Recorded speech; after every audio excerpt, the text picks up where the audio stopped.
Here's a article from Mac Rumors, and I must say it was definitely an inevitable one coming from somebody, some news outlet, but also just Apple in general.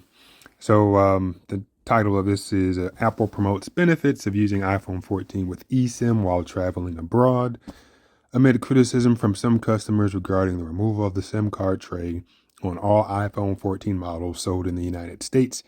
Apple today published a new support document outlining various options and benefits for using eSIMs while traveling abroad. Apple says an eSIM is more secure than a physical SIM since it cannot be removed from an iPhone that is lost or stolen. Apple says that eSIMs eliminate the need to carry, obtain, and swap physical SIM cards or wait for them to arrive by mail. Okay. I feel like there's a lot said and nothing said right there all at the same time. So just starting from the top, my question is, if Apple feels this way, why aren't all iPhone 14 models sold around the world eSIM only? What is it about the United States they feel that either they're experimenting on or they're controlling the flow of this process? I really think that as somebody who just recently activated their eSIM for the first time, so I have an iPhone 12 and I have a physical SIM in there, and I've had that physical SIM in there for over a year. I decided to just give the eSIM a try to see if the process is like. And yeah, I will agree. It was an extremely simple process to do. I wanted to activate a prepaid line. So again, this is my experience as a prepaid customer, not a postpaid customer. But I bought a prepaid card, and then I went to T-Mobile's website, logged in, said I wanted to create a new account, and just kind of went through the process. And the only bit of information you need really is the IMEI, and the system recognizes what your phone is, your device model. Then it also recognizes that it's eSIM compatible, and then a couple more clicks, and you're good to go. So the process was pretty straightforward. I'm not going to lie. And to skip down to the part where it says Apple says that the eSIMs eliminates the need to obtain, carry, or swap physical SIMs or wait for them to arrive by mail. Yeah, that is functionally a true statement. I was worried or thinking about, oh man, I got to wait 2 days for the SIM card to arrive by mail. Plus, certain carriers will charge you for a new SIM card. So yeah, it was extremely convenient. But I'll also note that this is a secondary line. My primary line is still on a physical SIM. And if you've been watching any of my previous stuff, I've been swapping my physical SIM around quite a few phones lately as I test the ones that I currently have. So the ability to just pop the SIM card out, put it in another device, especially a non-iPhone, makes it's so much easier to have that actual SIM card, that actual physical SIM. So my question is, yeah, well, what is it about here that they are okay making all the iPhone 14s in this country eSIM only, but not the other ones around the world? And just how they phrase, you know, Apple promotes the benefits of using iPhone 14 with eSIM while traveling abroad. Okay, so that's us traveling abroad, but for the people who actually live over there, is it easy for them to have eSIMs only? And if the answer is no, because I'll be honest, haven't been to Europe, but I can see how people hopping from country to country is a thing because they're relatively tightly packed in certain parts of Western Europe. That yeah, it will be a nightmare to have to either download all those SIM cards or all those eSIMs and do whatever. Is it harder? I don't know. Like we'd have to actually get people's firsthand experiences. But yeah, drastic difference between only selling 14s with eSIMs here and not doing the same thing over there. Also, it says Apple says an eSIM is more secure than a physical SIM since it cannot be removed from an iPhone that is lost or stolen. Yeah, that is another functionally true statement. But how does that make the SIM card more secure? I mean, I get, are you concerned that somebody's going to steal your phone, which I feel like that should be the highlight of the thing, the highlight of the statement. But let's glance over the fact that your phone is now stolen. They now have your phone and your SIM card. Okay, they're going to take your SIM card out, put that SIM card in another phone, and what? Make phone calls on your behalf? I mean, they could, yeah. They might receive some text messages or send some text messages on your behalf. Also, yeah, that's a possibility, but hopefully you'll recognize that your phone is lost or stolen, then you'll go ahead and cancel your your service. But yeah, I feel like Apple is doing typical Apple shenanigans of that's the direction they want to go, fine. And instead of just saying, I don't know, something else, I'll read that support document at some point. But yeah, like I don't even know if I want to read it because it's Apple's PR. Like, oh, this is this, it's great, and it's that. And I can see the benefits, but at the same time, I am extremely comfortable with a physical SIM card. So yeah, I'm a little curious. And as I continue to scroll down, of course, it mentions which phones are supported in this manner. Um, it says that this could, for example, include one eSIM for your home, another eSIM for the place you're visiting. The support document explains you can swap which of your stored eSIMs are active simply by changing your selection in settings. Cool. Yeah, that's all fine and dandy. The support document includes information for customers looking to roam internationally with their existing carrier, purchase an eSIM from the local carrier while traveling abroad, or purchase a prepaid data in eSIM from a worldwide service provider. Again, perfectly fine, but having a physical SIM is also cool. And for a lot of these instances, again, as a person who does not do a lot of traveling, yeah, I guess it could be cool to say, well, I'm physically here in this other country. I'm here in the US and I plan on going abroad. I can go ahead and go to the website of whatever cell phone service provider that I'm going to be using. I can download that and uh, have it waiting for when I arrive. I can swap whatever one's on and off. Yeah, I see the convenience of it, but I feel like the market that they're addressing in this situation is definitely the minority. Now, granted, clearly somebody has expressed some concerns about, hey, well, if I'm traveling abroad, what am I supposed to do? Yeah, I can see that, but I feel like most people, this is not going to be an issue. The bigger issue is why is Apple, or I guess the bigger question is why is Apple actually doing this and how is this benefiting Apple? Because there's no way that it isn't. I think that it's more of a, well, it's going to make it harder to go from iPhone to Android. I am quite confident that already in the works, if it's not already implemented, there's some part of the setup wizard when you're setting up a new iPhone. Oh, do you have an existing eSIM on your old iPhone? Just, tap this, tap that, and it'll automatically transfer it over. I'm quite confident that's going to be a thing if it isn't already. And while Apple is saying that there are I think 100 different markets that around the world that this is going to work. Over 400 carriers that support eSIM on the iPhone in 100 different markets. Yeah, that's cool. And I guess they just happened to find this one person or who mentioned he's a photographer and he's going to East Africa.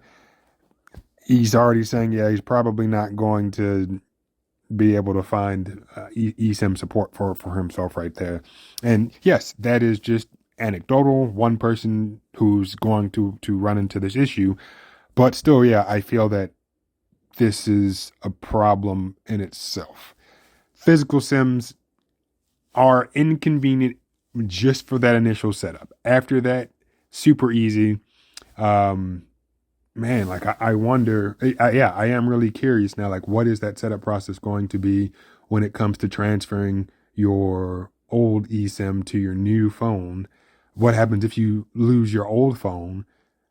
Is like, yeah, is that part of your Apple ID now? Like, is the IMEI, like, however, all of that works, what 16 to whatever digit number that's associated with the SIM card, is that now tied to your Apple ID? Which then, of course, somehow, yeah, it's going to make it harder to transfer off of iPhone to Android.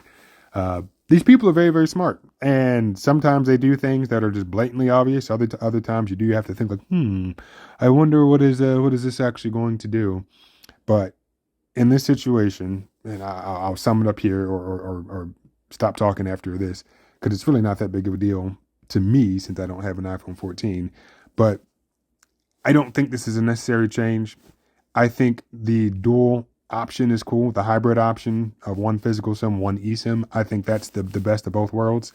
Um, Two of the phones that I have right now have two physical SIMs, and yeah, like I kind of feel like, oh crap, like I have one physical SIM for each one of these phones, and yeah, it kind of would have been nice if I could have just like if I needed another line, like, oh, let me just go ahead and activate an eSIM just for the sake of activating it, just to give it a go. But yeah, I really I don't like them sometimes. I think that's really all I can really get at the end of the day. Like the products they make are cool, but yeah, the control that they want to exhibit is just so great that it sometimes worsens the overall experience. So this, is going to be the beginning of something, and over the next couple of months, we'll definitely see what people's concerns are about um, the whole eSIM situation. And I haven't gone through the entire article yet, and I plan on scrolling through. But I just thought of two things real quick because Tim Cook pretty much said, "Oh, nobody's been asking for RCS, so that way we're not going to put any effort forth."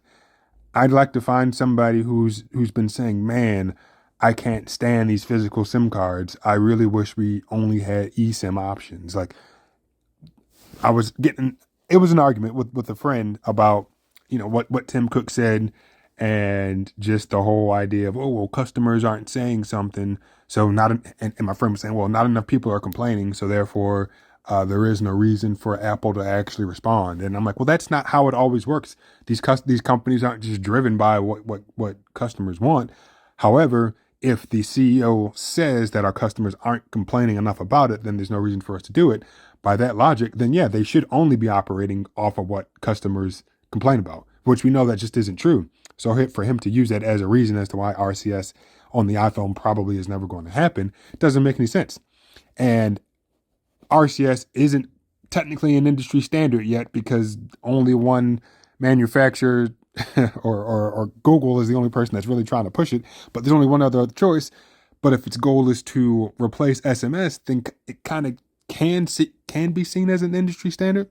But even just right here in the first line, an eSIM is an industry standard digital SIM supported by carriers around the world. So yeah, so you want to adopt this industry standard, but you don't want to adopt RCS, which is trying to become an industry standard, but you won't make iMessage an industry standard. So yeah, you're just full of crap all the time, and that's why it's very frustrating as a person who genuinely cares about this stuff. And yeah, I enjoy buying and selling and using, trying out, experimenting with. But yeah, all these these companies, they're full of shit, and I feel Apple is the greatest of them in terms of the amount of shit that they're full of, because they'll just talk. They'll sell us trash products and then make one tweak, and then now we're like, oh man, this is absolutely amazing. Like case in point with the freaking Mac Studio. I don't know how many years the Mac Mini has been around, but when they put ports on the front of the Mac Studio, oh my God, Apple put ports. Like we just shouldn't have been buying any of the other crap. Like yeah, I've purchased two Mac Minis recently. One new, actually, yeah, one new and one used. And yeah, one of the things that I absolutely hated about that product is I have to reach around to the back of this machine to put a flash drive in one of its only two USB-A ports, and I'm just like, this is not good. And I feel this way when it comes to a lot of the internet service providers that we have around the country or throughout the country, where they're trying to do too much. So yeah, you'll have your internet service provider that's also your cable provider that also provides your home phone, which that kind of makes sense. But then they're also into um, they're into the actual television aspect of itself. Like, oh, um, they offer They offer options to watch TV, like how AT&T and Time Warner Media and all those types of things, and HBO Max. It's like they're trying to do too much. And how I feel about this eSIM situation is Apple makes the phones. The phones operate on the carrier's network. And I feel like that's where it needs to stop. But now, and I get things change. This, like the size of these SIM cards have changed over time. So I get things do change. But with this move, I feel that Apple is trying to do too much. They're trying to impose uh, they're trying to, I guess, cross over that line of I bought a phone from Apple, and that's where my relationship with Apple stops. I now have to deal with T-Mobile or AT&T or Verizon or whoever, and that's where that relationship begins. But now it's like, well, Apple is controlling how that relationship with your service provider is by removing the physical SIM card, which, in 5 years, we might not even care about it. And we'll be like, oh man, I can't believe we actually had physical SIM cards, So it is something that, that is going to going to take some time to get used to. I'm sure Apple has the data of how many people have even activated their eSIMs on the phones that they have, as probably in a hybrid mode of one physical SIM and one eSIM. And of course, you could have just had the eSIM active all along without the physical SIM. But yeah, I just feel that they're doing too much. So yeah, I scrolled through, and honestly, this really wasn't that useful. It was just, oh yeah, if you have an eSIM, it's going to be more convenient. And if you, are going around the world, then hopefully you'll be able to download something, and you can keep your primary line active, and you can have a secondary line, so forth and so forth. Yeah, I mean, but I guess I can say I understand the benefit of an eSIM, but I don't see the benefit of removing the physical SIM, because if I'm able to have multiple eSIMs with a physical SIM, why not allow me to just keep the physical SIM? And then if I need to activate the eSIM, I can. And I think that's really the problem that I'm having now is, okay, I get it. eSIM is going to be around. It's not going anywhere. Cool. If I need it, I'll activate it. However, I do like a physical SIM card, and Apple now in this country isn't even giving us the option for their newest phones. I don't like that.